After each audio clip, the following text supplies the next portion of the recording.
In recent years, there have been huge fluctuations in the job market. There was record low unemployment before the pandemic, record job losses during the pandemic. Now there's record rehiring. Employers are facing more severe talent shortages than at any time since we at Rainmaker Thinking have been doing this research since 1993. Now, look, the particulars of the talent wars today differ by geography, by industry, by skill specialization, by rank on the organization chart. But the evidence of talent shortages is widespread. Voluntary unplanned turnover, the quit rate is increasing. Pent-up departure demand, the I want to quit rate, is also increasing. Open position and time to hire rates are increasing. Early voluntary departure of new hires is increasing. So what's going on? Why is this all happening?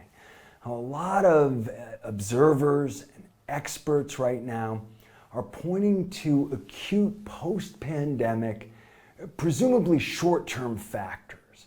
There's workforce burnout and depression. There's fear of infection still, resulting in fear of returning to the workplace. There have been extended unemployment and other benefits that allow people to take more time off. There's increased family care needs that are preventing people from going to work. Location disruption. There's specific industry changes, say restaurants, hospitality, public safety, hospitals. There have been hastened retirements and people who are career pausing. There's been postponed schooling, postponed graduations, which are delaying entry into the workforce.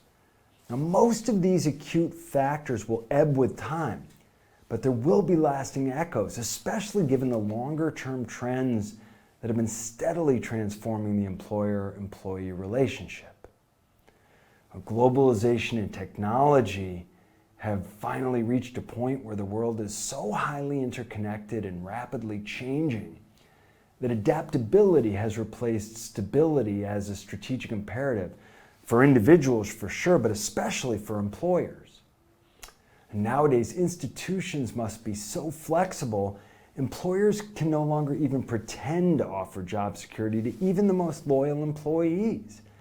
Individuals have to fend for themselves and their families, so it means employees have to be prepared to sell their work to the highest bidder. This might be whoever offers more money, but now increasingly it's who has flexible schedules and location. Meanwhile, employer-employee relationships are becoming less and less long-term and hierarchical and increasingly short-term and transactional. Even as new modes of work continue to emerge, there was temping and then part-timing and flex-timing. Now there's the gig economy. Employers have learned also from COVID-19 that they have to be more lean and flexible and adaptable. This also means smaller real estate footprints and fewer permanent workers. And employees, for their part, are recalibrating their career ambitions and plans. A lot of people are opting now for a lot more life in the work-life balance. And at the same time, the supply and demand curve for employees promises to be unforgiving to employers for the foreseeable future. Jobs that require technical training and certification, whether through a professional degree or apprenticeship to a skilled tradesperson, for those jobs, the pipeline is just not keeping up with market needs. And for service jobs that don't require training and certification, there are shortages of candidates with the soft skills necessary for optimal performance. There's a growing soft skills gap. Organizations with significant age bubbles, those born before 1965, are going to start really feeling the effects of the oldest, most experienced employees leaving. These retirees will take with them skill, knowledge, wisdom, institutional memory, and relationships developed over decades.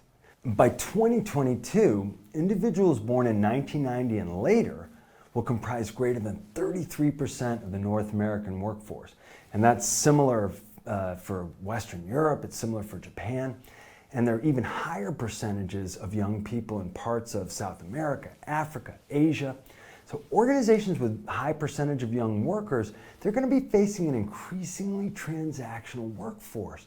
These young people don't hesitate to demand greater flexibility and other concessions when it comes to their working arrangements. This isn't going away.